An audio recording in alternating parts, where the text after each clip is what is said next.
Para algunos, un héroe. Para otros, un monstruo. Deseaba que comenzara una tercera guerra mundial. Ante las exigencias del imperialismo, La CIA y las fuerzas especiales norteamericanas conspiraban para derribarle. Su muerte está envuelta en un velo de misterio. Su cuerpo fue enterrado de forma secreta en una tumba sin nombre. Pero aquel hombre de quien todos esperaban que el mundo se olvidara iba a convertirse en una leyenda.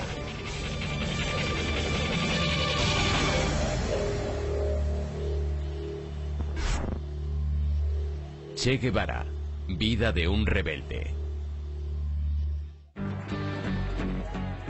Jóvenes y revolucionarios de todo el mundo le veneran como a un gran personaje.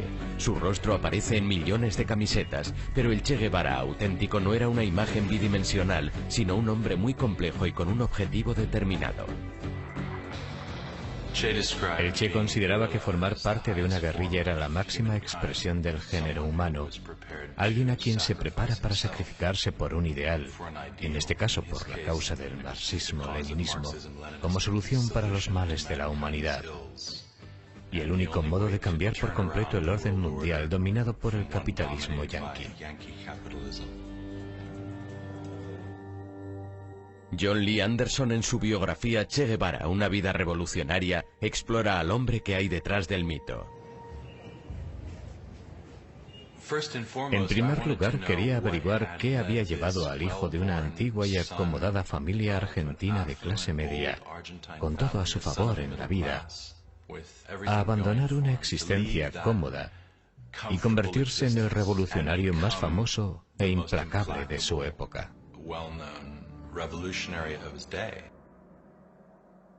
14 de mayo de 1928. Che Guevara nace como Ernesto Guevara de la Serna en la ciudad de Rosario, Argentina. El padre del Che era Ernesto Guevara Lins. Su madre Celia procedía de una ilustre familia española. en Altagracia y en general en Buenos Aires también. Carlos Figueroa es un... Altagracia, que podían ser Cádiz, o hijos de choferes, o hijos de caseros. No hacían absolutamente ni... El mayor de los 4 hijos, Ernesto, padece asma crónica, una enfermedad que le importunaría toda la vida. La familia se traslada a Altagracia, una ciudad en la montaña, esperando que su clima seco mejore la afección de su hijo. En Altagracia, Ernesto conoce a Calica Ferrer. Cuando éramos jovencitos, aclaro que Ernesto tenía muy mal oído, bailaba, le decíamos que bailara una cosa y estaban tocando. El Ernesto adolescente era famoso por su hipersexualidad. Tuvo su primera experiencia con una sirvienta de la familia. Intentaba seducir a todas las mujeres de cualquier tipo, edad o apariencia. Uno de los rasgos más insólitos de Ernesto es su falta de higiene, lo que le hace ganarse el apodo de chancho, en otras palabras, cerdo. Que él le llamaba la semanera, que la cambiaba una vez por semana. Y entonces le pusimos chancho y ahí quedó chancho. Pero a pesar de sus excentricidades, Ernesto tiene un lado muy introspectivo. Siempre estaba buscando, no sé, el sentido de la vida. Ernesto siempre se destacó por ser adelantado, muy intrépido, muy valiente, siempre... Nehru, Gandhi, Steinbeck y Follner y Mussolini. Era un lector voraz. Aunque se matricula en la Facultad de Medicina, la verdadera educación de Ernesto proviene de los viajes que hace por la subdesarrollada Latinoamérica. Alberto Granado era un estudiante mayor que él. Le propuso hacer un viaje en moto a lo largo y ancho de Latinoamérica. Se trataba de buscar algo más allá de los privilegiados confines donde habían nacido.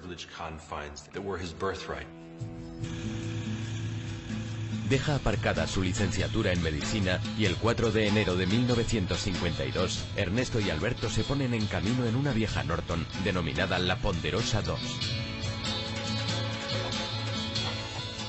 Lo único que podíamos ver era el polvo del camino, y a nosotros en la moto devorando kilómetros en nuestro viaje al norte.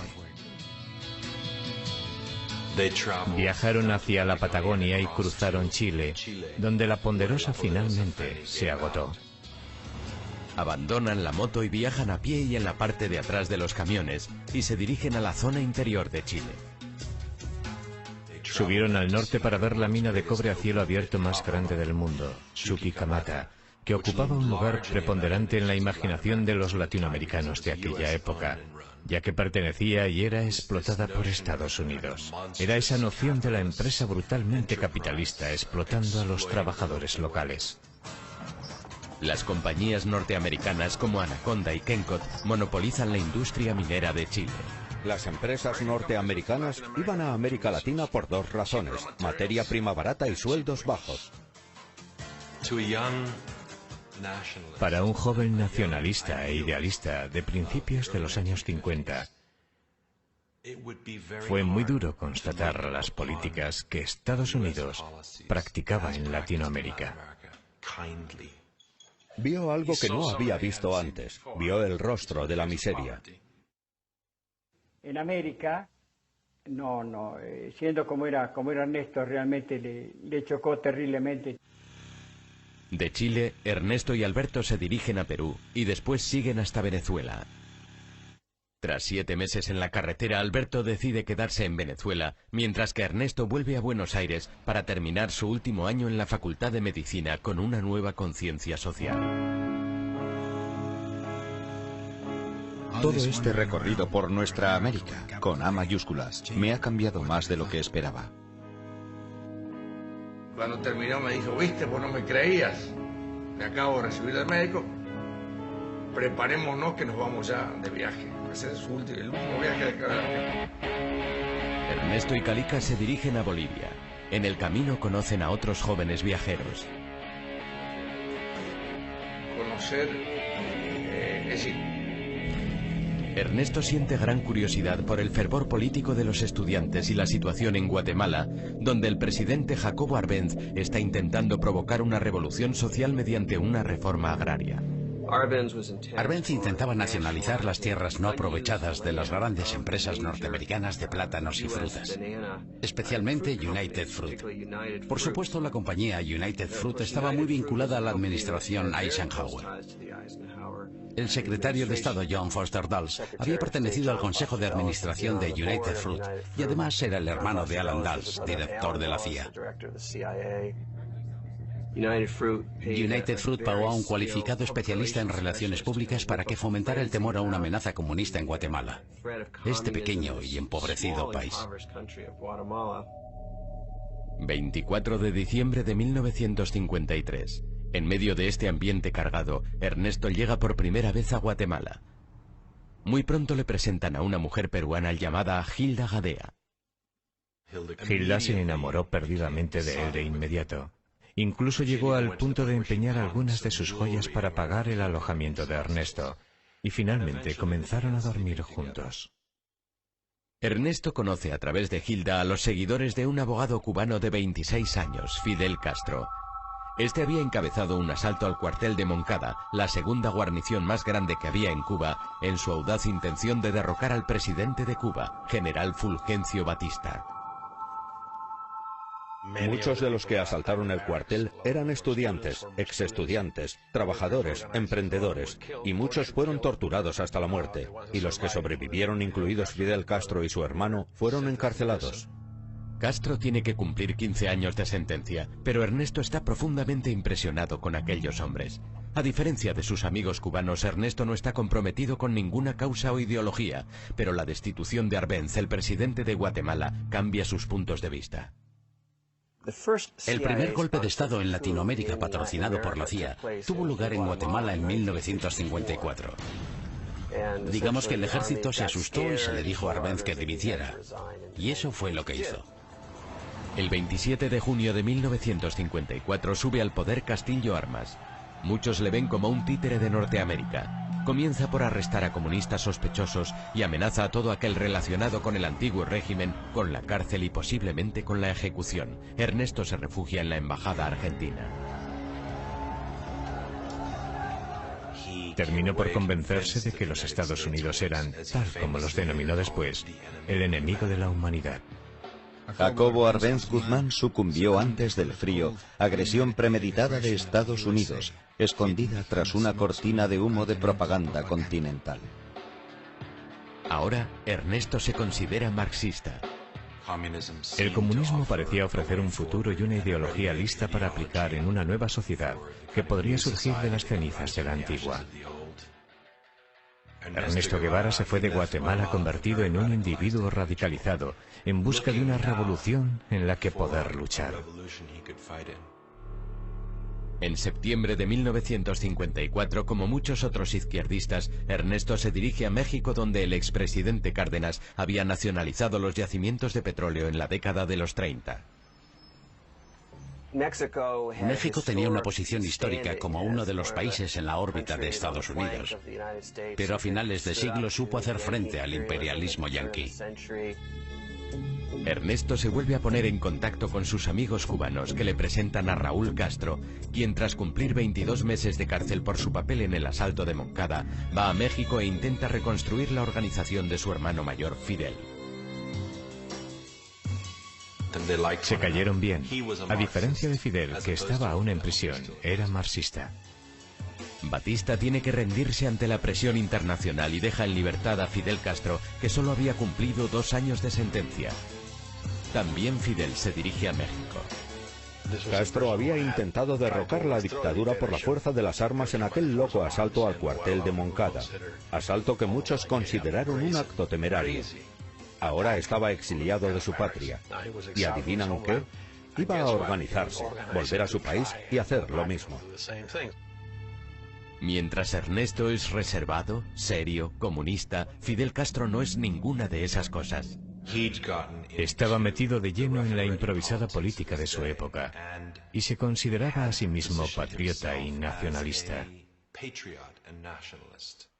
Aún no era marxista-leninista. En agosto de 1955, y deseando conocer al hombre que había levantado semejante pasión entre sus seguidores, Ernesto le pide a Raúl que le organice un encuentro. El encuentro dura toda una noche. Una incidencia política es haber conocido a Fidel Castro, el revolucionario cubano. Un hombre joven, inteligente, seguro de sí mismo y de una audacia extraordinaria. Creo que hay una mutua simpatía entre nosotros. Comparten muchas ambiciones y el mismo demonio, los Estados Unidos. Ernesto es invitado a unirse al movimiento 26 de julio, denominado así por la fecha del asalto al cuartel de Moncada. El único no cubano del grupo queda asignado como médico de la organización y se le da el nombre de Che. Los argentinos dicen Che cuando hablan unos con otros. Es un antiguo término que significa oye, y así empezaron a llamarle Che.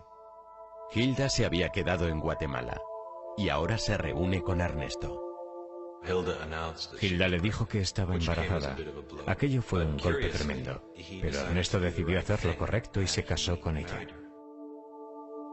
Poco después del nacimiento de su hija, Hildita, el Che se vuelca totalmente en el movimiento y en la gran ofensiva en Cuba. Casi inmediatamente partió para pasar largos periodos de tiempo en un rancho a las afueras de la Ciudad de México, donde recibió entrenamiento militar. Se convirtió en uno de los mejores tiradores del grupo. Pero pronto se corre la voz y el Che, junto a Fidel Castro y la mayor parte de los miembros del movimiento 26 de julio que están en la ciudad, son detenidos. Permanecen en la cárcel durante un mes. Tras su puesta en libertad, el movimiento sigue de forma clandestina. Fidel Castro continúa con sus planes de derrocar a Batista y compra un viejo y destartalado barco por $15.000, unos 11.000 euros, apropiadamente llamado Granma, es decir, anciana, para llevar a su pequeño ejército de 82 hombres de México a Cuba. Tienen prevista una travesía de 5 días. El Che escribe una carta a su madre en la que le informa de sus movimientos. Hilda se la remitirá en caso de que muera en la batalla.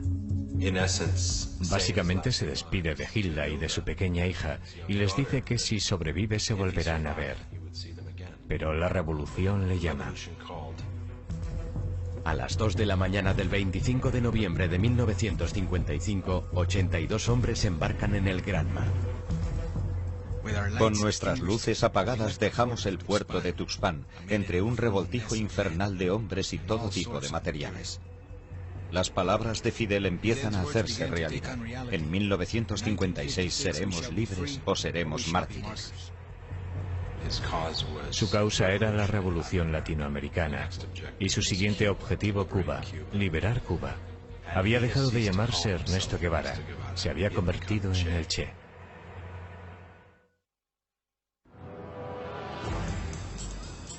El 25 de noviembre de 1955, un Che Guevara de 27 años emprende junto a Fidel Castro y otros 80 hombres una expedición armada para derrocar al presidente de Cuba, Fulgencio Batista. El pequeño ejército embarca en un viejo barco llamado Granma y se dirige a La Habana. A 150 kilómetros de la costa de Florida, la isla de Cuba disfruta los beneficios de una industria turística en auge. La Habana era el prostíbulo del Caribe, era un lugar donde los norteamericanos iban a pasar fines de semana de desenfreno. Había espectáculos de sexo en vivo, coristas, estaba llena de prostitutas y de drogas. Era un ambiente de carnaval al que muchos turistas norteamericanos acudían en manada. Había algunos aspectos positivos, pero había otra Cuba, y la otra Cuba estaba gobernada militarmente por la dictadura. Aunque la administración Eisenhower apoya a Batista, muchos cubanos le consideran un dictador despiadado. Fulgencio Batista era el mayor matón que hubiera gobernado nunca en un país latinoamericano. Y era alguien de quien se daba por hecho que estaba en deuda con los intereses económicos de Estados Unidos, con los intereses de la mafia norteamericana en Cuba. El séptimo día de la travesía a bordo del Granma ha sido turbulento. Todo el barco tenía un aspecto tan ridículo como trágico. Hombres con rostros angustiados agarrándose el estómago, algunos con las cabezas metidas en los cubos, otros tumbados en posiciones extrañas, inmóviles, con sus ropas manchadas de vómitos. Fue un absoluto desastre. Se desorientaron, se cayó un hombre por la borda. Después le salvaron. Cuando finalmente llegaron a la costa de Cuba, atracaron en el lugar equivocado. Llegan a Cuba con 2 días de retraso y a plena luz del día. Cuando el viejo barco se acerca a la playa Las Coloradas, choca con un banco de arena. Se hundieron y tuvieron que tomar tierra en una marisma. Antes de que el escuadrón tenga la oportunidad de reagruparse, la Fuerza Aérea de Batista les ataca y el Che y el resto del grupo de Fidel Castro corren a ponerse a salvo. Durante los 3 días siguientes consiguen eludir a las fuerzas enemigas, pero el 5 de diciembre se les acaba la suerte. En unos segundos, un vendaval de balas.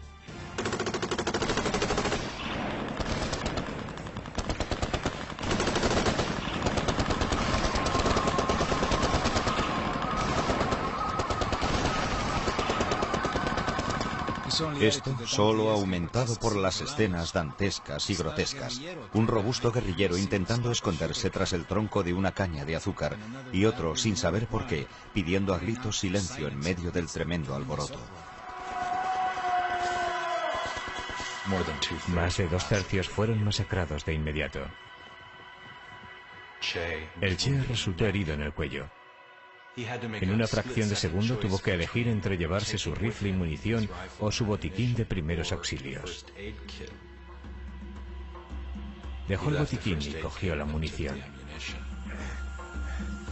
Cuando el Che se reúne finalmente con Fidel Castro y el resto del grupo, se quedó impresionado al ver los pocos que quedan del grupo.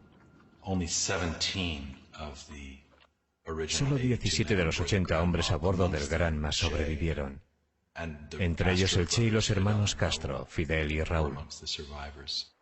La invasión fue tal desastre que en las primeras informaciones se decía que Fidel y el Che habían muerto.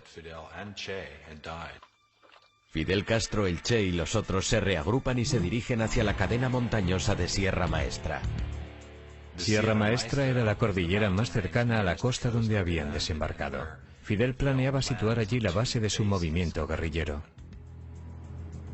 Sierra Maestra es un lugar que alberga desertores, contrabandistas y campesinos. En aquellos momentos ni yo, ni los campesinos de la zona teníamos conocimiento de que existían movimientos. A los 16 años, Dariel Ramírez, apodado Benigno, trabajaba en la granja de su padre en Sierra Maestra. Y la edad que yo tenía en aquellos momentos iba a los 17 años. Recelan de aquellos extraños en las montañas.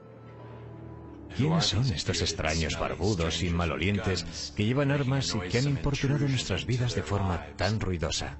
Fidel Castro intenta convencer a los campesinos para que se unan a él y a sus hombres. Decidió que tenía que convencer a los campesinos de que él iba a llevar a cabo una reforma agraria. Y lo consiguió robando vacas a los terratenientes, liberándolas y transfiriéndolas a las zonas de los campesinos. Aquello era un movimiento popular equitativo. Castro decide que ha llegado el momento de que se oiga la presencia rebelde y planea atacar un puesto militar en la zona.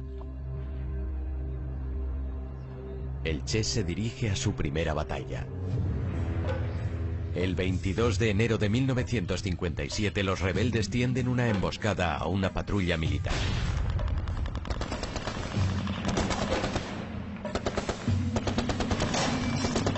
Cuando suenan los primeros disparos, el Che se encuentra cara a cara con el enemigo. Le disparó en cuanto le vio, y parece ser que estuvo midiendo sus propias reacciones para ver cómo se sentía, y se sentía bien. Se sintió bien. El pequeño grupo ahora tiene que enfrentarse a la ejecución de uno de su grupo. Descubrieron que un hombre llamado Eutimio Guerra, uno de los primeros colaboradores del grupo, era un traidor, un espía. Fidel le sentenció a muerte. Nadie dijo nunca quién había ejecutado a Eutimio Guerra, pero en el diario personal del Che se puede confirmar que fue él, y lo describe con todo detalle. Le despoja de todas sus pertenencias, intercambia unas palabras con él, y después él se pone a su lado. Justo entonces se desató una tormenta. Le puso un revólver en la sien y le voló la tapa de los sesos, con un revólver del calibre 25.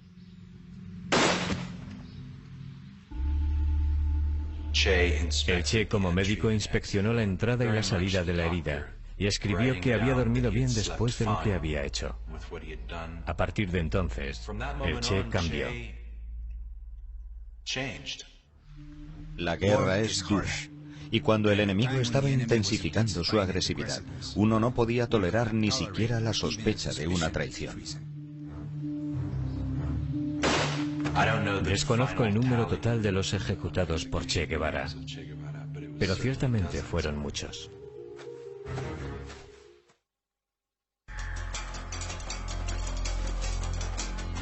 El 17 de febrero de 1957, una pequeña banda de revolucionarios escondida en la jungla y comandada por Fidel Castro supone una amenaza constante con sus emboscadas al ejército y castiga a los traidores de su grupo. Pero gracias en parte a la falta de piedad de Che Guevara, el grupo va ganándose la fama de ser un grupo fuerte y violento. La tropa de Fidel Castro y sus hazañas atraen pronto la atención de la prensa mundial. Herbert Matthews, redactor del New York Times, consiguió entrevistarse con Fidel Castro. Y este quiso hacerle ver que disponía de 100 a 150 hombres dispuestos para la lucha armada. En realidad, aquel temible ejército rebelde lo componen solo 20 hombres.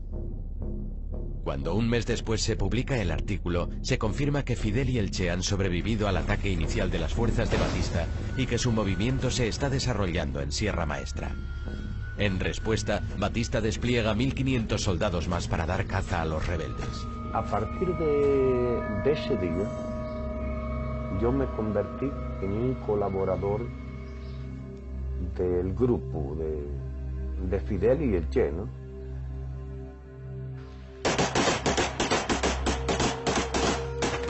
Que ya tenía confianza con ellos. Mientras tanto, el 26 de julio miembros urbanos se alistan en el ejército rebelde, entre ellos Chuck Ryan, un estudiante norteamericano de 19 años que reside en la bahía de Guantánamo, donde su padre trabaja como médico para la Marina norteamericana.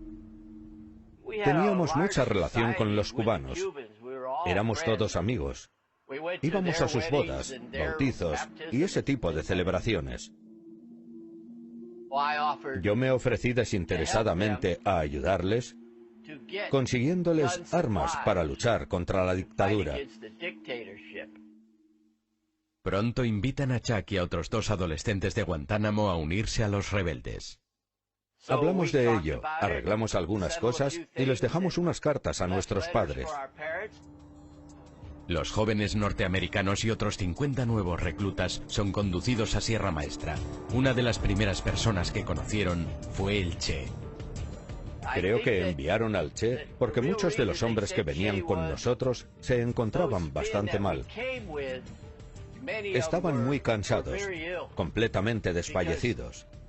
Y es que tardamos 30 horas en subir aquellas colinas, cargados como íbamos.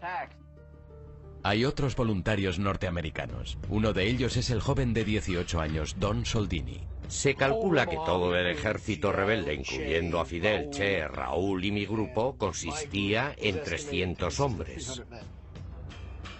La vida en el campamento rebelde no es fácil. Mis botas no tenían suelas. Comíamos cuando podíamos. A veces no teníamos agua. Anduvimos unos 300 kilómetros por las montañas. Yo tuve disentería y en fin.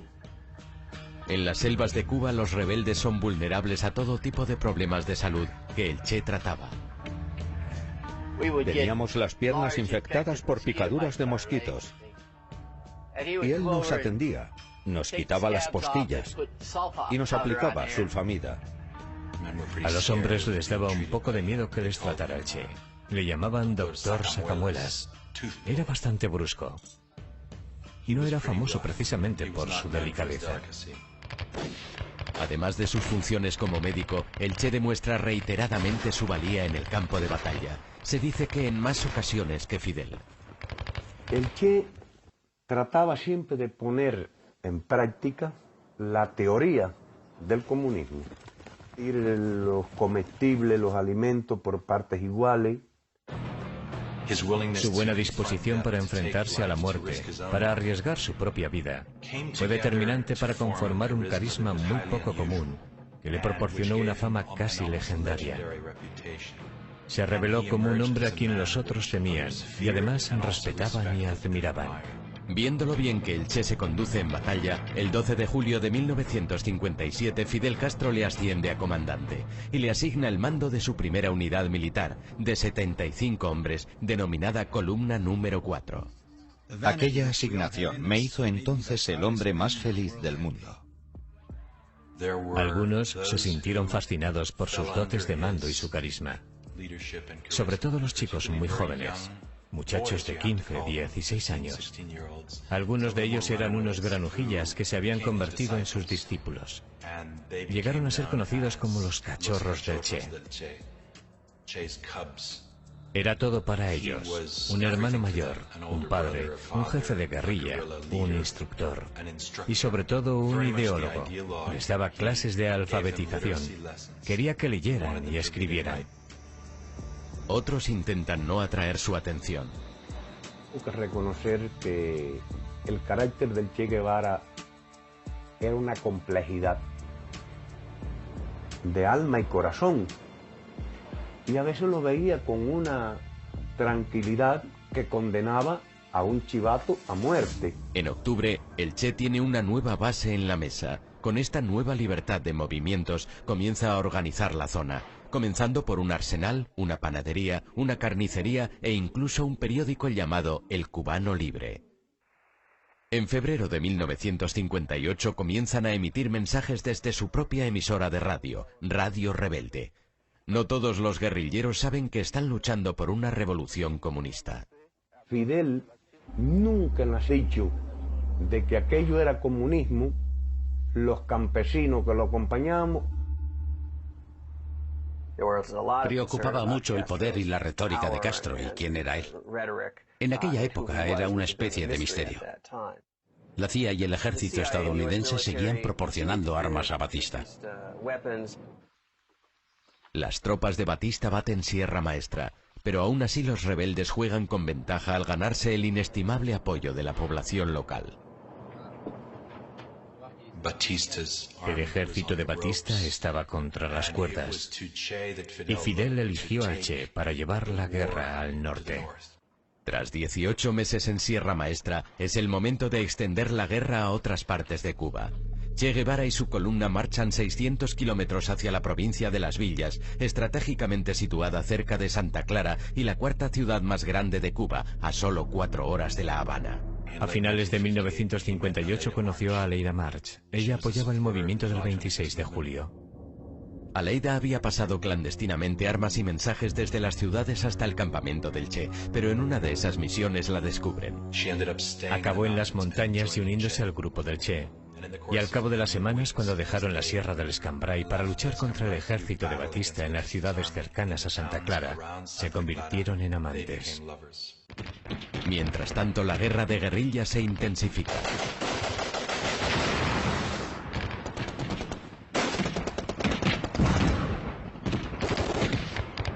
Fidel Castro y su ejército rebelde, formado ahora por unos 800 hombres, comienzan a trasladarse a la provincia de Oriente.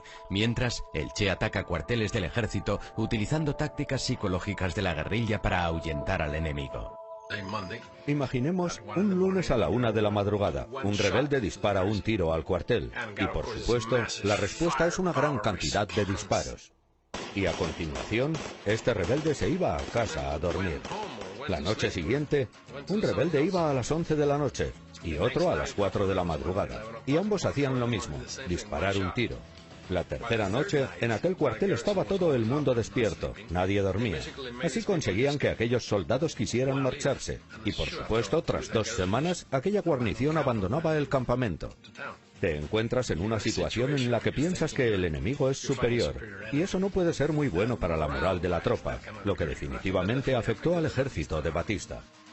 El 27 de diciembre de 1958, Fidel Castro ordena al Che que ataque Santa Clara, el último bastión de Batista, con 340 guerrilleros, para luchar contra una fuerza enemiga 10 veces mayor. Los guerrilleros estaban instruidos, sabían lo que estaban haciendo, sabían que tenían un buen comandante, tenían al Che. Él era el mejor, confiaban en él. Estábamos siguiendo todo a través de la onda corta de Radio Rebelde. Las noticias que nos llegaban desde Santa Clara, donde estaba el Che, no eran muy buenas. La emisión rebelde decía que estaban recibiendo una paliza. Pero aquella información era equivocada. Estaban luchando contra un ejército superior, pero formado por gente muy pobre, y no iban a jugarse la vida por mantener a Batista en el poder. Siendo conscientes de la inutilidad de la resistencia, se rindieron y más de 100 armas pasaron al lado de la libertad. El golpe final a las fuerzas de Batista llegó cuando el Che y sus hombres tienden una emboscada a un tren que transportaba refuerzos a Santa Clara. El 31 de diciembre de 1958, Batista huyó de La Habana con todo su séquito y varios millones de dólares en metálico. Cuando se propaga la noticia de la marcha de Batista, las tropas comienzan a rendirse. Fidel ordenó al Che que marchara de Santa Clara a La Habana, mientras él hacía un desfile victorioso más pausado a lo largo de la isla. Un Fidel Castro de 32 años y su ejército rebelde llegan a La Habana el 8 de febrero de 1959. Hoy todos los ojos de los poderosos opresores y de los esperanzados están fijos en nosotros. El sueño del Che es el de una Latinoamérica unida y socialista, un nuevo orden mundial que no casa bien con los Estados Unidos. Para lograrlo, el Che extenderá la revolución por todo el continente, pero antes se va a derramar más sangre.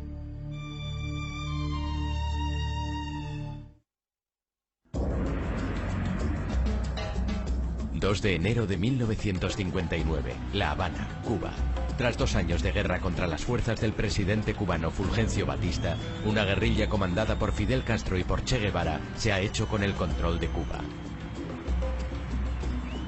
En La Habana, la tarea del Che va a consistir en respaldar al nuevo gobierno revolucionario en el poder, controlando y purgando todo tipo de oposición. Mientras el presidente Fulgencio Batista huye de Cuba derrotado, Fidel Castro y su ejército rebelde hacen una entrada triunfal en La Habana. Nos recibieron como libertadores. La gente corría de aquí para allá con botellas de ron. La gente se volvió loca. Aquello fue una cosa muy bonita, fue una experiencia maravillosa, que creo que por primera vez en la vida se ha visto al pueblo de Cuba todo unido. Tras 2 años viviendo en las montañas, los rebeldes no tienen fuerzas para resistirse a las tentaciones de La Habana. El Che tuvo que dictar órdenes estrictas en cuanto a la conducta de sus jóvenes que llegaban a La Habana por primera vez y que se encontraban con aquellas mujeres jóvenes y hermosas. Literalmente se lanzaron sobre ellas. Aleida me describió todo aquello como una especie de orgía, sobre todo en las matas, debajo de la gran estatua de Cristo. La esposa del Che, Hilda, no le había visto desde que empezara la guerrilla 2 años antes. Vuela a La Habana con su hija sin saber que hay otra mujer en la vida del Che. Él le dijo enseguida que ya no estaba enamorado de ella y que quería el divorcio. El Che se casó con Aleida 2 meses después, en una pequeña ceremonia con Raúl Castro como uno de sus testigos. Mientras el Che pone en orden su vida privada, Fidel Castro comienza a implementar el primer cambio importante en Cuba. En un principio, la mayor parte de la población estaba esperando un cambio. Castro, cuando estaba en las montañas, siempre prometió elecciones libres, en 18 meses. There is not communism or Marxism in our ideas. We will not seize any land from anybody. Sin embargo, el 16 de febrero, solo 2 meses después de la victoria rebelde, Fidel Castro jura como primer ministro y no hay elecciones. Entonces, ciertos segmentos de la clase profesional, la élite y la clase media, comenzaron a desconfiar de Castro y de su régimen. Hubo un debate que comenzó casi desde el primer día que Castro tomó el poder, y era si era comunista o no. Y parte de ese debate se centró en el Che Guevara, quien obviamente pronto apareció en la pantalla de radar de la CIA. Temiendo que una alianza con un conocido comunista podría hacer peligrar su posición, Fidel Castro mantiene al Che a distancia. Ordenó al Che que se hiciera cargo de la fortaleza La Cabaña, que es una antigua plaza fuerte colonial que domina el puerto de La Habana y la ciudad. Allí fueron juzgados los criminales de guerra. El Che ordena la ejecución de los sentenciados como culpables. Es decir, seguir haciendo lo que ya había hecho en la guerra.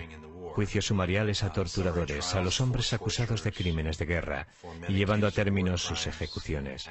Las ejecuciones ante el pelotón de fusilamiento se llevaban a cabo en La Cabaña. El guerrillero norteamericano Neil McCauley había pasado muchos meses con los rebeldes y ayudaba a adiestrar a los soldados. El jefe del pelotón de fusilamiento se dirige a él para que lleve a cabo la primera ronda de ejecuciones públicas. Le dije, esto es cosa de los cubanos, háganlo ustedes. Y él me dijo, no, porque ¿qué pasa si lo hacen mal? Necesitamos a alguien que al menos dé en el blanco. Me convenció. No me importaba. Iba a disparar a aquellos tipos con mucho gusto. Así que me acerqué, me puse al mando del pelotón de fusilamiento, les dirigí y le maté. Después acercaron al siguiente y también le maté.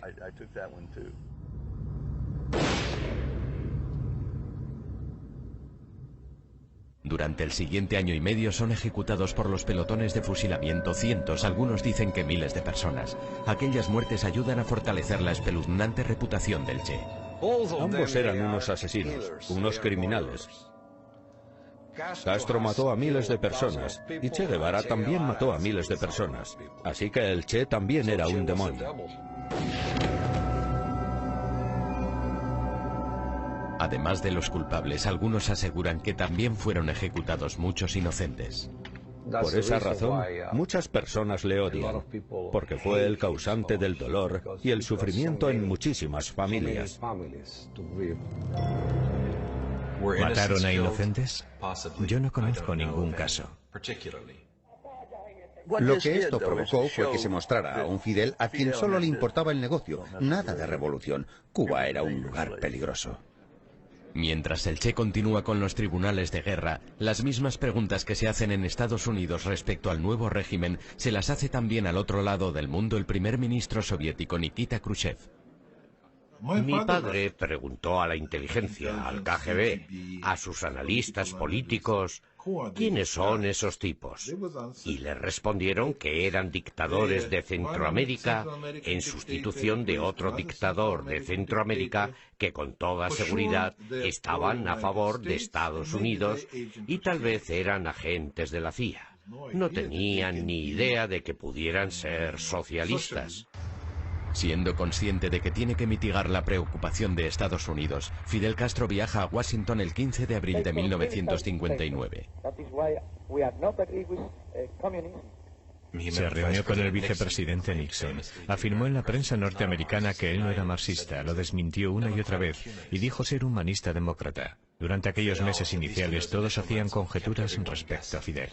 Pero entre bastidores, Fidel Castro se había alineado con el Partido Comunista Cubano. Siempre ha quedado la duda de si Fidel se convirtió en marxista por razones pragmáticas o evolucionó con el tiempo. Pero sin duda las convicciones ideológicas del Che influyen en Fidel. Durante los años en Sierra Maestra, el Che fue una caja de resonancia vital y un consejero de Fidel.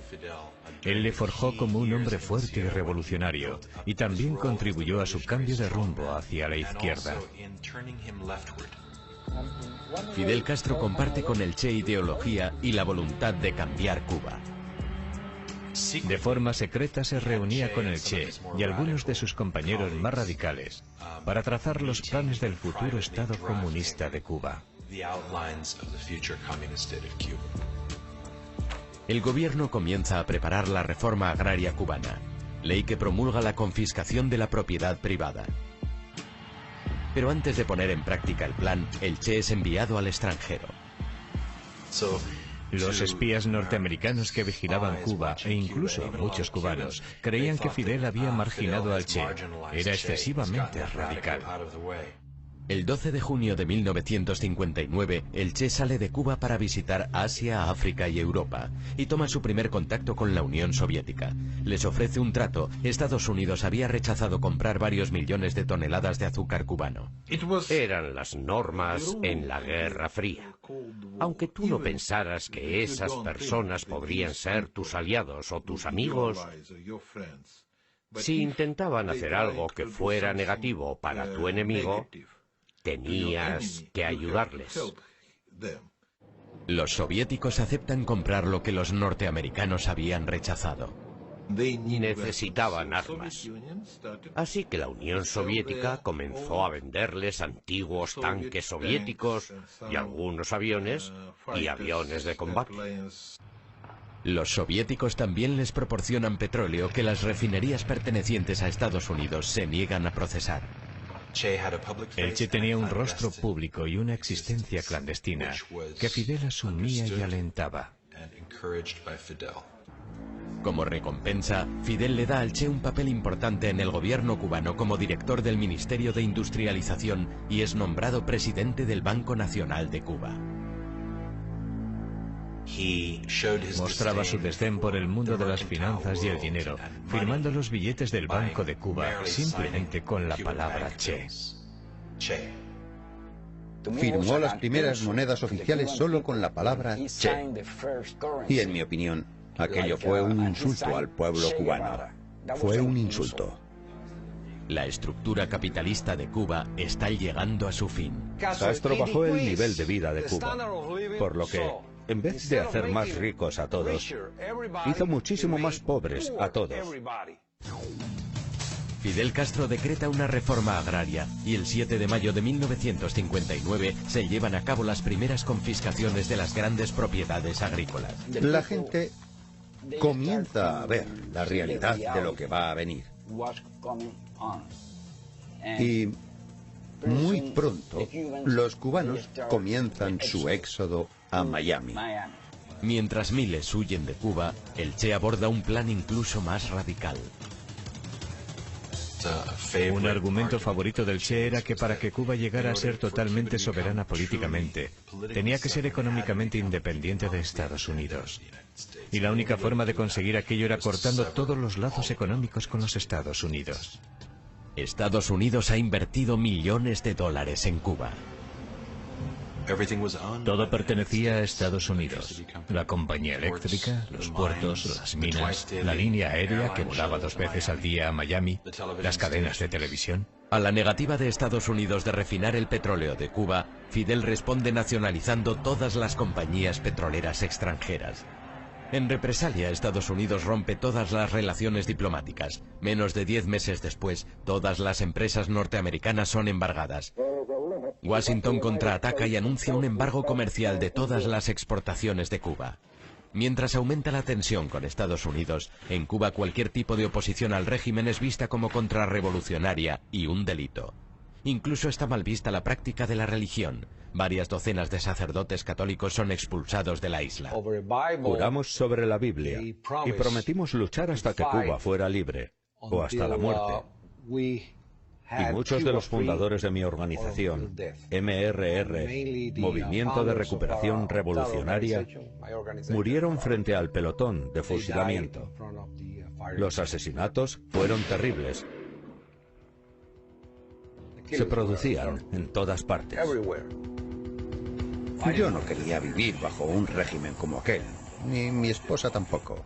Mientras miles huían de Cuba, aquel estado de confrontación establecido por el gobierno revolucionario cubano contra Estados Unidos ya no se puede soportar más. Sinceramente, es un hombre incontrolable.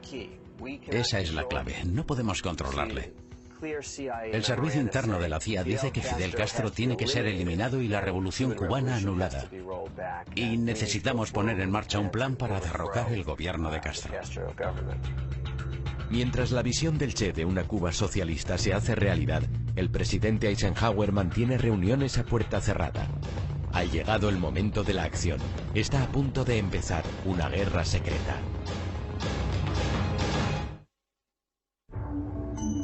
Al año de la llegada al poder de Fidel Castro, la economía capitalista de Cuba se ha desmoronado. Che Guevara está directamente implicado en la confiscación de la tierra. Se nacionalizan los intereses extranjeros. Miles de cubanos huyen del país. Se cortan las relaciones con Estados Unidos y Cuba se pone al lado de la Unión Soviética. Norteamérica toma medidas. Se le presenta un plan al presidente Eisenhower y él lo firma. Se pone en marcha un programa de operaciones encubiertas para invadir Cuba. Estados Unidos respondió a la radicalización de Cuba desarrollando su mayor base de la CIA en Miami y recluta a miles de exiliados cubanos como colaboradores. Uno de los nuevos reclutas era un joven llamado Félix Rodríguez. Nacido y criado en Cuba, Félix huye con su familia a Miami tras la llegada al poder de Fidel Castro. Me enteré de que había campos de entrenamiento para ir a luchar contra Castro, así que me apunté. Tenía 18 años. Los exiliados cubanos se entrenan en Guatemala bajo la dirección de la CIA, y un pequeño grupo es enviado a Cuba. Nuestro equipo se infiltró en Cuba antes de la invasión para trabajar con la resistencia. En Estados Unidos, John Fitzgerald Kennedy jura su cargo como presidente el 20 de enero de 1961. En su primera reunión, el director de la CIA para la zona occidental le dijo: a no ser que elimine a Fidel Castro, a Raúl Castro y al Che Guevara como parte de ese plan, no va a ganar nunca. Este asunto va a ser interminable. Kennedy está de acuerdo. No solo apoyará el plan de la CIA para invadir Cuba, sino también las conspiraciones de asesinatos de la CIA. Así pues, en agosto de 1960, un alto oficial de la CIA llamado Richard Weissel autorizó a la CIA crear pastillas venenosas que serían enviadas a los contactos de la mafia dentro de Cuba y, de algún modo, colocadas en la comida de Fidel. Aunque los intentos de asesinato son fallidos, el plan para invadir Cuba comienza el 15 de abril de 1961. En el curso del enfrentamiento, Fidel finalmente se mostró tal como era en realidad y anunció que era socialista marxista-leninista y que en lo sucesivo el régimen iba a ser aliado de la Unión Soviética. Fidel Castro asigna al Che el mando del ejército occidental de Cuba, pero la invasión comienza en el sur, en una zona llamada Playa Girón, en la Bahía de Cochinos. Cuando el ejército formado por cubanos exiliados, conocido como Brigada 2506, se aproxima a la isla el 17 de abril de 1961, sus barcos son hundidos por la Fuerza Aérea Cubana. Se esperaba alguna ayuda, como una ayuda aérea o de la Marina, pero esa ayuda no llegó. Durante 48 horas aquel ejército fue severamente castigado. El Che estaba lejos de la acción, pero todos atribuyeron la victoria sobre los norteamericanos a él y a Fidel Castro. Eran unos héroes en las escuelas, en las universidades y también para los líderes de la Unión Soviética. Para el nuevo presidente norteamericano, la invasión es un desastre. Hubo un famoso encuentro entre Che Guevara y un asesor de Kennedy llamado Richard Goodwin. Lo primero que le dijo a Goodwin fue: gracias por lo de la bahía de Cochinos. Ayudó a consolidar nuestra revolución. Antes de la invasión éramos un joven gobierno fragmentado. Pero después nuestra victoria y el fervor nacionalista que se despertó nos ha permitido avanzar realmente y de forma mucho más firme que antes. Aquella invasión fue un fracaso en todos los sentidos. Fidel Castro y el Che están convencidos de que Norteamérica les invadirá de nuevo y buscan protección en los soviéticos. Mi padre decía, no podemos proteger Cuba utilizando fuerzas convencionales, así que tenemos que ser muy rotundos. Aquel que invada Cuba se verá metido en problemas porque nosotros vamos en serio. La última discusión acerca de desplegar misiles en Cuba tuvo lugar entre el Che y Khrushchev. Muy pronto son detectados misiles soviéticos en Cuba. Es una época muy peligrosa. Fidel Castro y el Che conminan a los soviéticos a lanzar los misiles en caso de una invasión terrestre norteamericana.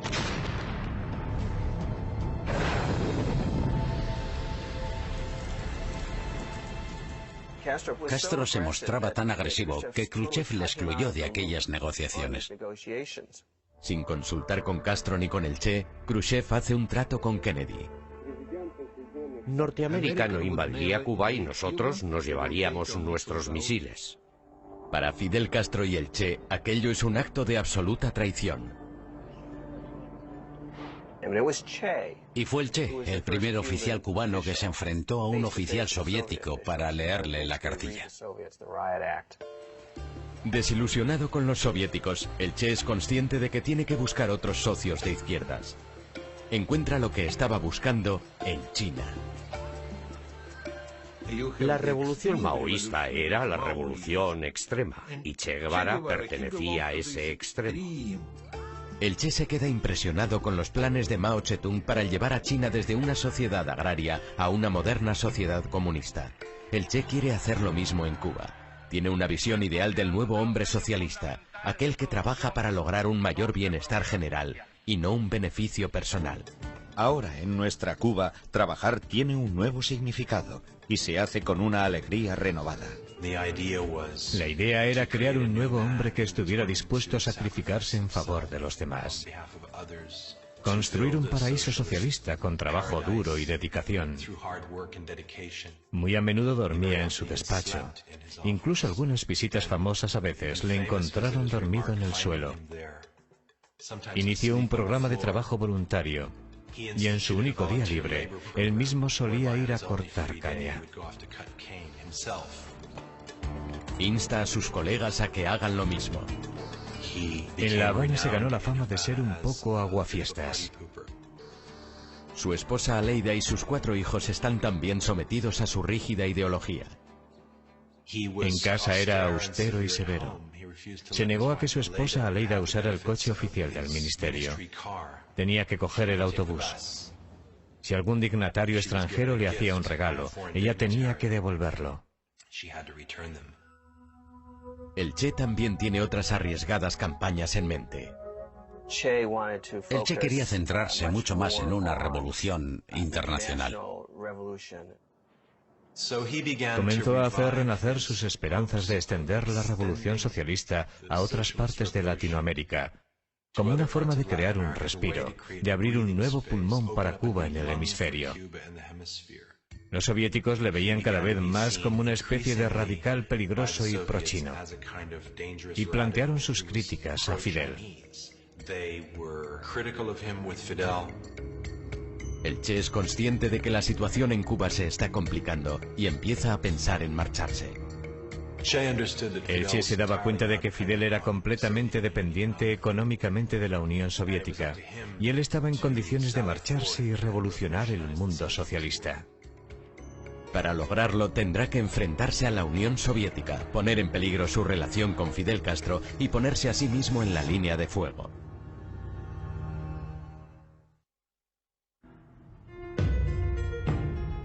En 1963, la economía de Cuba sufre una debilidad sin precedentes. Los planes de Che Guevara de lanzar al país han fracasado. Su solución es acabar con la dependencia soviética de Cuba y extender la revolución por todo el mundo. El Che estaba cada vez más desencantado de cómo se estaban desarrollando las cosas, al ser Cuba un satélite de la Unión Soviética. En agosto de 1964, la atención de la administración de Lyndon Johnson se desvía de Cuba a Vietnam y a la creciente agitación en África. Los cubanos también ponen sus ojos en África, sobre todo en lo que había sido el antiguo Congo belga. El Congo está en el corazón de África. Podía ser el motor o el corazón de una revolución socialista que saliera al exterior y liberara al hemisferio. El gobierno del presidente Kasavubu, apoyado por la CIA, lucha contra un grupo rebelde denominado Movimiento de Liberación del Congo. La CIA crea un ejército de unos 1000 mercenarios, la mitad de Sudáfrica y Rodesia, y la otra mitad de Europa. Y los cubanos creen que ellos también deberían ir a apoyar a las fuerzas que luchaban contra el grupo apoyado por Estados Unidos. Y Che Guevara tenía la impresión de que era una revuelta muy fuerte y con unos líderes muy comprometidos. Con el Congo en mente preparado para una revolución, el Che se dirige a Nueva York y al país que durante tanto tiempo ha despreciado. Vino en diciembre de 1964 y pronunció un discurso en las Naciones Unidas.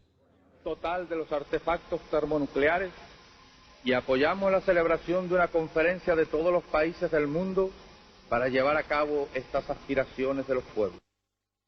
Vistiendo el uniforme verde de la revolución, critica la implicación de Estados Unidos en Vietnam y el conflicto en el Congo. Después una aparición en el programa de noticias Face the Nation. Más tarde se dirige al norte de África, a la ciudad de Argel, donde pronuncia un discurso criticando abiertamente a la Unión Soviética. El Che rompió su relación con los soviéticos. Cuando vuelve a La Habana, el Che y Fidel Castro tienen una reunión a puerta cerrada. Habiendo arremetido contra los soviéticos, que eran al fin y al cabo la mano que estaba dando de comer a Cuba, habiendo mordido esa mano, Fidel tuvo que decirle: Che, creo que es el momento de que te vayas. Y el Che le dijo: yo también pienso lo mismo. El Che cree que podrá volver a recuperar el apoyo perdido con una exitosa campaña en el Congo. La misión es ayudar, apoyar y entrenar a los rebeldes en una guerra de guerrillas. El Che recibió la bendición de Fidel y desapareció del mapa de la política doméstica cubana. El Che y sus hombres llegan a la ribera congoleña del lago Tanganica el 24 de abril de 1965. Mira, era una situación muy difícil. Lo primero que en el Congo no había nada preparado. En el caso del líder rebelde congoleño, Laurent Kabila, visitó el frente solo una vez. Kabila llegó en una lancha motora con un par de prostitutas y varias botellas de whisky. Los mismos hombres del Che casi se amotinan contra él cuando vieron al lado de qué tipo de hombres estaban luchando. No había dirigentes, no había hombres para hacer la revolución, no se había organizado nada. El máximo dirigente de la lucha... El Che espera poner en forma a los rebeldes y organiza algunas batidas exitosas, pero en el proceso pierde a 6 de sus hombres. Durante casi un año el Che no aparece en público. La CIA creía que había muerto o le habían asesinado cuando se fue de Cuba. 3 de octubre de 1965. Como respuesta a las especulaciones de que él había ordenado el asesinato del Che, Fidel Castro lee una carta que el Che le ha escrito. Siento que he cumplido la parte del deber que me ligaba a la revolución cubana en su territorio. Me despido de ti, de los camaradas, de tu gente, que ahora es la mía. Formalmente renuncio a mi puesto como líder del partido, a mi cargo de ministro, a mi rango de comandante y a mi ciudadanía cubana. Nada legal me ata ya a Cuba.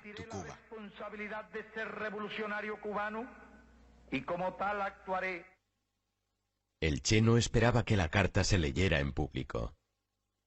Y resulta que ya no lo era. Ni comandante de cubano ni de africano, porque de africano no podía ser, porque ya allí no había africano a quien mandar. El Che estaba viviendo un periodo muy negro. También recibió la noticia de la muerte de su madre. Estaba muy unido a su madre. Aquello fue algo realmente duro para él. Cuando el Che llega al Congo, ya llega transformado en otra persona. Ya no es el Che común, no es el Che. A mediados de octubre las fuerzas gubernamentales y los mercenarios avanzan. Su campamento fue prácticamente destruido. La resistencia rebelde se desmoronó y al mismo tiempo el gobierno de Tanzania decide que no va a apoyar más esa guerra. Fidel insta al Che a que abandone la misión y sus hombres vuelvan a casa. El retrato que dieron del Congo fue ignominioso. Así fue como él lo describió, y contentos de haber podido salir con vida. Admitiendo la derrota, el Che se refugia en la embajada de Tanzania y después se traslada a una casa segura en Praga. Fidel le envió emisarios, instándole a recapacitar y volver. El Che se negó. No quería volver a Cuba después de haber dicho que se marchaba. Y si fuera necesario, moriría liderando otras revoluciones en otros lugares. Pasado algún tiempo, Fidel le dijo al Che que había acordado un trato con el líder del Partido Comunista de Bolivia para que el Che fuera allí. No podía dejar escapar aquella oportunidad. En Bolivia el plan del Che es adiestrar a una guerrilla para comenzar una guerra de liberación que podría extenderse por todo el hemisferio. Esperaba desencadenar suficientes fuerzas insurgentes por todo el mundo que pudieran atraer a todo el arsenal norteamericano. Esto les distraería de Vietnam y a la larga toda su potencia se podría tambalear y cambiar el orden mundial de una vez por todas. Estaba intentando comenzar la Tercera Guerra Mundial. Una guerra que eliminará el capitalismo y en su lugar instaurará el comunismo. Si lo hubiera conseguido, habría cambiado el mundo. El Che jamás consideró que podría fracasar.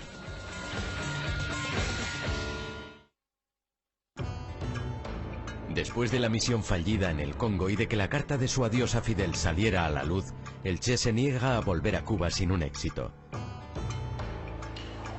Sus planes de extender la revolución le llevan a Bolivia. Noviembre de 1966. El Che llega a La Paz disfrazado de forma muy convincente. El Che se arrancó los pelos uno a uno. Se creó la identidad de un viajante, un hombre de 50 y tantos años.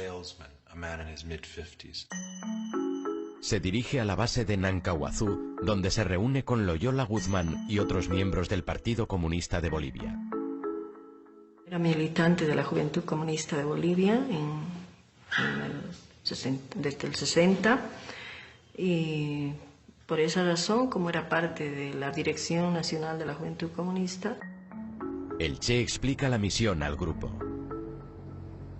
Que estaba preso en Cuba, que Fidel lo había hecho matar, etcétera, etcétera, que estaba dirigiendo guerrillas en...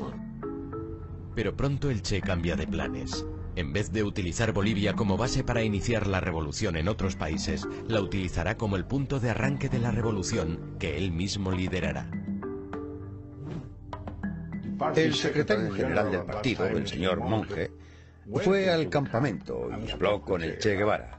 Y le dijo que solo si el Partido Comunista de Bolivia, favorable a Moscú, lideraba el movimiento, podrían tener la posibilidad de triunfar. El Che rechaza renunciar a su puesto de líder. El partido se ha alzado en armas contra nosotros y no sé a dónde nos llevará esto. Pero eso no nos detendrá. Pero la pérdida de apoyo del grupo de Monge deja al Che con tan solo 24 soldados, entre ellos algunos de sus viejos camaradas cubanos. En Bolivia, el disfraz del Che va cambiando. Pues nos habíamos pasado 5 meses entrenándonos. Lo único que no estaba era lo que Fidel nos había prometido. Para empeorar las cosas, el apoyo al movimiento de los campesinos que fue tan importante en Cuba, no lo encuentran en Bolivia. Tuvimos una reforma agraria en 1952, así que cada campesino era dueño de su propia tierra. Teníamos un gobierno democrático y prensa libre. La región del Chaco de Bolivia, donde el Che decide comenzar su campaña, es también bastante inhóspita. Donde inclusive no aparece el habla quechua, el habla que hay en esa zona. Aún así, el Che continúa con sus planes. Si pudo lograrlo en Cuba, también podría conseguirlo en Bolivia. 19 de marzo de 1967, al Che y sus hombres se unen unos cuantos viejos conocidos, entre ellos el marxista francés Regis Debray y 2 viejos adeptos a la revolución, el artista Ciro Bustos y una antigua espía de la Alemania del Este y supuesta agente del KGB llamada Tania. Firmemente comprometida con la causa comunista, Tania es el único enlace entre la guerrilla y el mundo exterior. Tania, al perder nosotros a Tania, perdimos todo. Porque aún con la negación del Partido Comunista de Bolivia de no incorporarse a la lucha, con todo el engaño de... Pero en una de sus incursiones por la selva es descubierta. Tania tiene que quedarse con la guerrilla, pero para algunos las condiciones son demasiado difíciles. La primera información salió de los desertores. Ellos confirmaron la información de que había extranjeros en la región armados y con la intención de crear un ejército guerrillero. El ejército envía a la zona una patrulla de 40 hombres. Y la guerrilla tendió una emboscada a aquella patrulla. Y el 10 de abril tuvimos otras 2 emboscadas. La guerrilla tendió una emboscada a otras 2 patrullas. El Che decide dividir el grupo en 2. Un líder rebelde llamado Joaquín se quedará en la retaguardia mientras el Che va a la vanguardia. Da instrucciones a Regis Debray y a Ciro Bustos para que hagan llegar un mensaje a Fidel Castro. En el intento son capturados y hechos prisioneros por el ejército boliviano. El sargento Miguel Arroyo les interroga. Ellos sí, ellos fueron... Pero él prácticamente... por voluntad, porque él estaba muy preocupado, Bustos. Bustos graficó la imagen de todos los guerrilleros. Ahí se pudo detectar ya la aparición de Guevara, porque lo saca con barba y con su cachimba ya. Regis Debray confirma la identidad del Che. Cuando reapareció en Bolivia en 1967 había que ver los informes de la CIA diciendo: bueno, sí, suponemos que estábamos equivocados cuando pensábamos que en estos últimos años podría haber muerto. Pero parece que está vivito y coleando y promoviendo la revolución en la selva de Bolivia. La CIA envía un par de agentes a Bolivia en junio de 1967. Uno de ellos es Félix Rodríguez, el hombre que a los 18 años se había preparado para la Bahía de Cochinos. Se ha ofrecido a asesinar al Che y a Fidel Castro. El gobierno boliviano estaba seguro de que él estaba intentando promocionar la guerrilla en la zona. Con la evidencia de que el Che intentaba comenzar una guerra de guerrillas en su país, el presidente boliviano empieza una campaña propagandística contra ellos. Crisis porque no se podía ir a comprarse nada, salir porque aquí no tenemos mercado, teníamos que ir al Chaco a traer.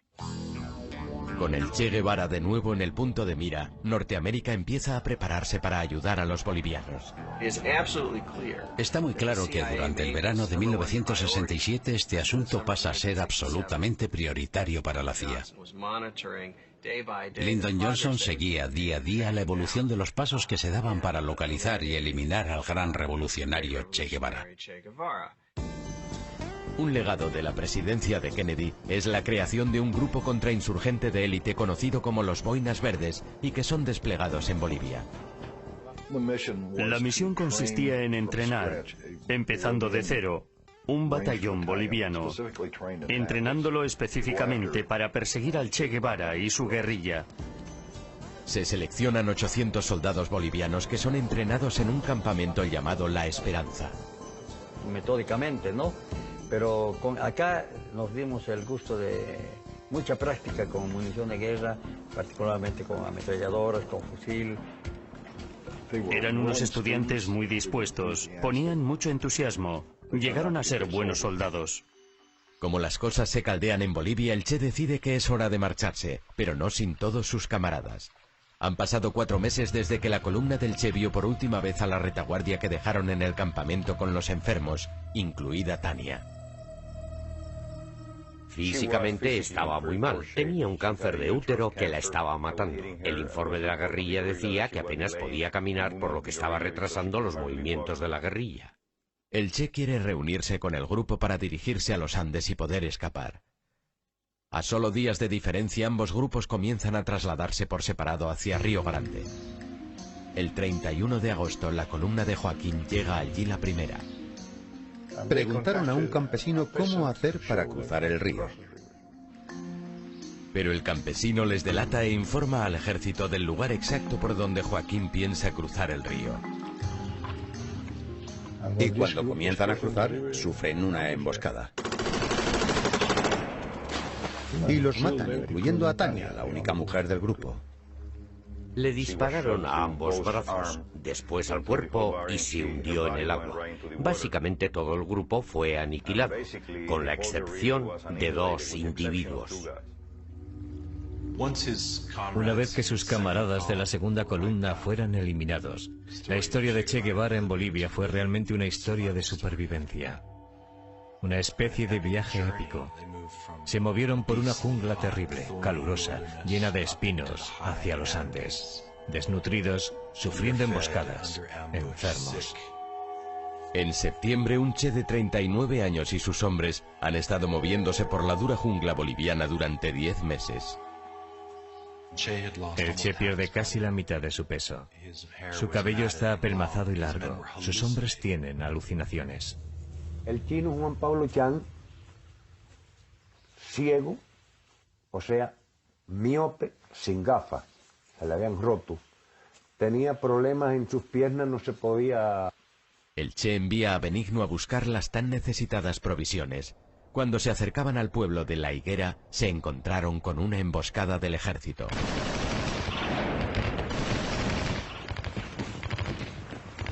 Regresé a donde estaba el Che, le explico la situación que hay. El Che me ve mi herida. Heridos, enfermos y exhaustos, los guerrilleros se dirigen despacio hacia un barranco cerca de La Higuera. El 8 de octubre, un campesino de la zona les descubre y da parte a un oficial del ejército. De inmediato despliegan el 2º batallón en la zona. Pero no hubo. Mientras tanto, yo acá a Valle Grande, y una columna como era tan larga... Tenía unos 70 hombres conmigo. Bajamos a La Higuera y de allí al barranco. Cuando los soldados bolivianos comienzan a descender por las montañas, el Che se da cuenta de que él y sus hombres están atrapados. Tendrán que luchar para poder escapar. Recibimos disparos de los guerrilleros. Murieron 2 soldados, así que empezamos a disparar.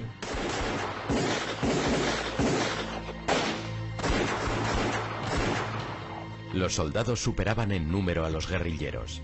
Algunos de los guerrilleros fueron asesinados. El mismo Che fue herido y de un disparo le arrebataron el rifle de la mano. Ya no podía disparar. Un guerrillero boliviano llamado Willy acude a ayudarle intentando ponerle a salvo. Por seguridad tenía 2 soldados arriba, a unos 15 metros. Y vieron a esos 2 individuos intentando salir del barranco. Avanzaban despacio. Los soldados esperaron hasta que estuvieron delante de ellos. Los 2 guerrilleros no tienen escapatoria. Una cosa que me llamó la atención es que llevaba un pequeño cazo con 6 huevos. Tenía mucho cuidado en proteger a aquellos huevos. Probablemente iba a ser su comida al día siguiente. Y le dije, ¿quién eres? Y él me contestó, soy el Che, y valgo más vivo que muerto. Ha hecho falta un ejército, pero finalmente Che Guevara ha sido capturado. Los bolivianos están sedientos de sangre, pero los únicos que pueden salvar al Che son aquellos a los que él odia tanto.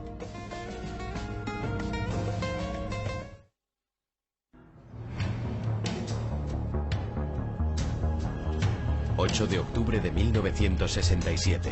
Tras 11 meses huyendo, los sueños de revolución de Che Guevara han terminado de forma sangrienta en la selva boliviana. Que el Che había sido hecho prisionero tratando de ayudar a uno de los compañeros, al chino específicamente. Con la mayor parte de sus hombres muertos, el Che y Willy, un soldado rebelde, son conducidos fuera del barranco. Le dejé un soldado para que se apoyara y fue andando todo el camino. Es una ardua caminata. Se tardan varias horas en llegar a la higuera.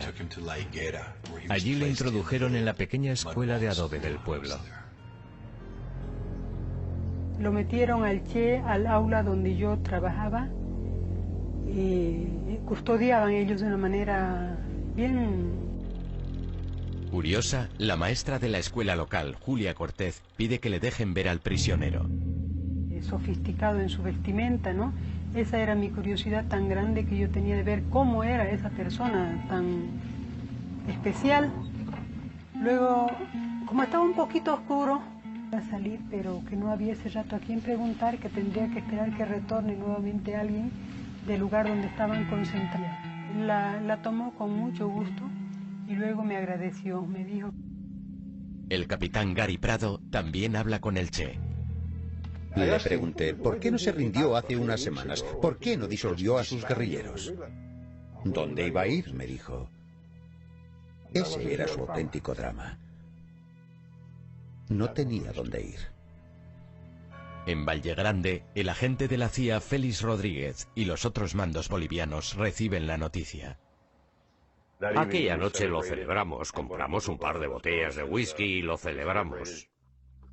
Al día siguiente, Félix Rodríguez y el coronel boliviano Centeno llegan a la higuera. Al entrar en la habitación a mano izquierda estaba atado al suelo y frente a él estaban los cuerpos muertos de 2 cubanos. Había perdido. Parecía un mendigo. Sientes pena, piedad por su apariencia. Era absolutamente desastrosa. El coronel Centeno trata de interrogar al Che. El coronel Centeno fue el que le habló. Yo estaba allí de pie con el otro oficial y el coronel empezó a hacerle preguntas. El Che no le contestaba. El coronel Centeno se puso furioso y dijo: usted es un extranjero, ha venido a mi país y lo menos que puede hacer es contestarme. Félix envía un mensaje diciendo que el Che ha sido capturado. El mensaje tiene que ser enviado a través de la CIA por varios países sudamericanos. Tardará horas en llegar a Washington.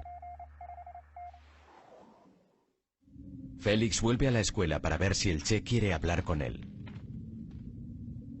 Cada vez que intentaba preguntarle sobre intereses tácticos, con cuántos hombres contaba, de dónde venía, él me sonreía y decía: ya sabe que no puedo responder a eso. Si soy sincero, muchas veces ni siquiera prestaba atención a lo que me decía. En mi cabeza tenía la imagen que tantas veces había visto del hombre en uniforme al lado de Mao Zedong y los líderes soviéticos, y el aspecto que tenía en ese momento. Era una situación muy extraña, una situación única. Félix saca al Che fuera y posa con él para una fotografía. En ese momento pensaba que le íbamos a perdonar la vida. Poco después se oye un tiro en la escuela.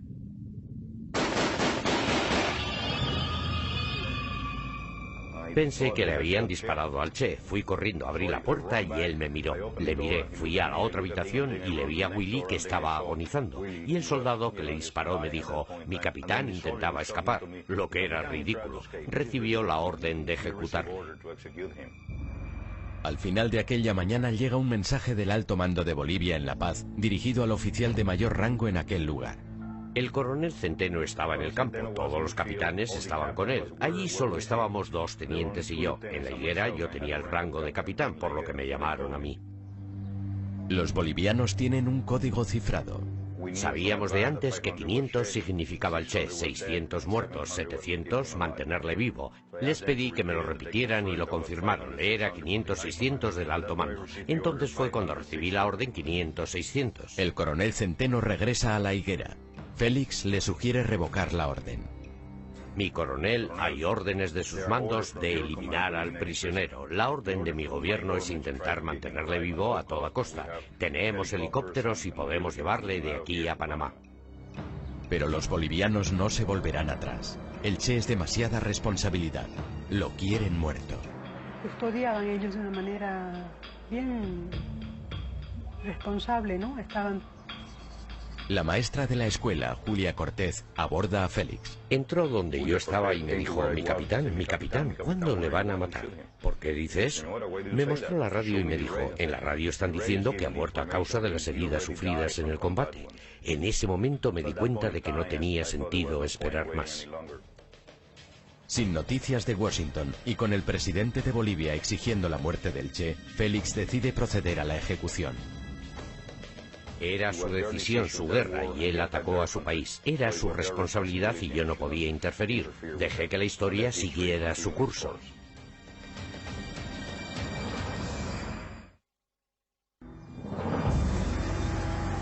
Solo un día después de la captura de Che Guevara, el gobierno boliviano ordena su muerte.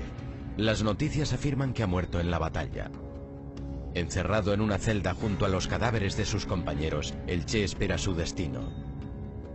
El 9 de octubre, a las 12:30 del mediodía, el agente de la CIA, Félix Rodríguez, entra en la escuela. Estaba sentado en el banco. Me quedé de pie frente a él y le dije, comandante, lo siento, lo he intentado. Se quedó blanco como una hoja de papel. Pero muy tranquilo me dijo, es mejor así. No deberían haberme capturado vivo. Le pregunté si quería que mandara algún mensaje, si quería algo para su familia. Puede decirle a mi esposa que vuelva a casarse y que intente ser feliz. El Che se levantó. Pensó que Rodríguez iba a matarle en aquel momento. Félix me dijo que abrazó al Che como un gesto hacia un noble enemigo. Después se despidió de él y salió. Rodríguez salió fuera y pidió voluntarios.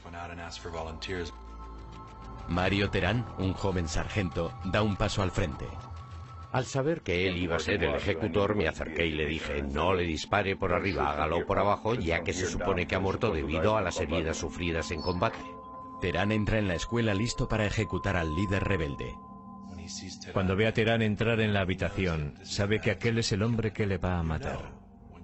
Cuando uno mira a los ojos de su asesino, sabe que va a morir. Cuando Terán entra, el Che le dice, dispara, cobarde, solo vas a matar a un hombre. En otras palabras, no vas a matar mis ideas. Terán disparó varios tiros. Parece que el primero le hirió en un brazo. Cayó al suelo y se mordió una mano para evitar gritar de dolor.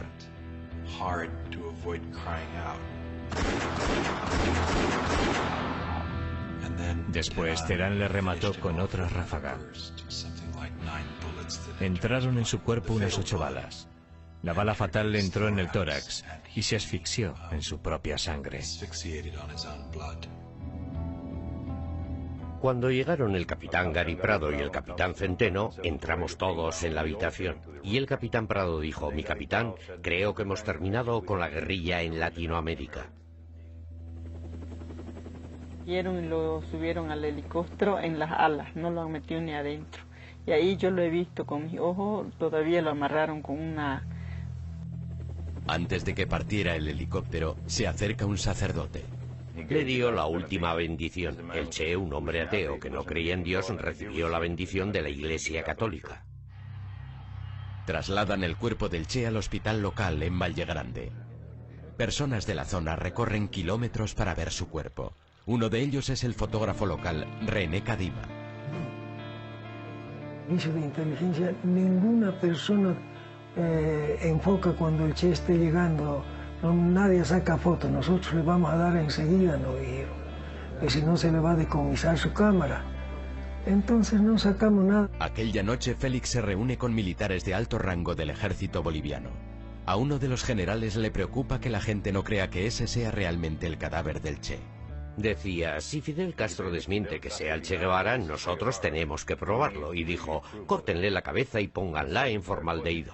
Yo le dije, como altas instancias del Estado, ustedes no pueden presentar la cabeza de un ser humano como prueba. Y dijo, pues córtenle ambas manos y pónganlas en formaldehído. Así que se le cortaron ambas manos por aquí. Las manos del Che son enviadas a Cuba como prueba de que está muerto. He sacado fotos, habían ido y lo enterraron. El cadáver del Che y los de sus camaradas muertos han sido secretamente enterrados en un lugar no revelado. Fue una decisión tomada entre el presidente boliviano, la CIA y los generales que estaban allí en ese momento. La idea era negar al Che una tumba donde sus seguidores pudieran encontrarle y rendirle tributo. El 18 de octubre, Fidel anuncia la muerte del Che al pueblo cubano. Yo cuando supe de verdad de que el Che había muerto... En todo el mundo la gente se manifiesta en protesta contra su ejecución. Con la muerte del Che crece su leyenda. Su rostro se ha convertido en el icono por excelencia de la juventud rebelde ante el poder establecido. El lugar donde fue enterrado el Che permanece en secreto durante 28 años, hasta que el escritor John Lee Anderson descubre la verdad. Tuve una entrevista con el general retirado Mario Vargas Salinas, y se me ocurrió preguntarle así como de pasada, ¿dónde está el cadáver del Che? Aunque yo supiera que era un secreto militar. Valle Grande. No olvidaré jamás el día que fui a esa fosa y me dijeron en voz baja, John Lee, es él. Eres consciente de que estás observando la escena del crimen, que todo un Estado ha intentado ocultar, y sientes que aquel es un momento histórico. Me sentí tan bien al poder revelar todo aquello. Los restos del Che y de los otros son finalmente depositados en una tumba en Santa Clara, Cuba, en el 30º aniversario de su muerte. Su hermoso martirio terminó nutriendo y alentando a las futuras generaciones de Latinoamérica y de todas partes. Sin embargo, su auténtico logro como revolucionario solo se ha producido en Cuba.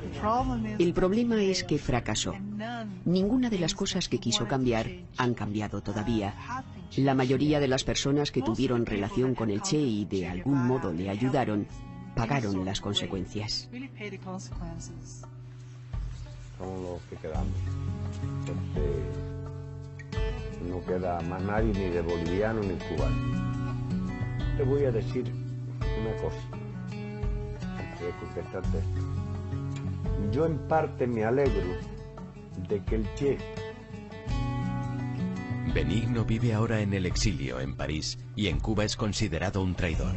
El Che sigue siendo recordado en Bolivia. Su presidente socialista, Evo Morales, es un crítico de los Estados Unidos.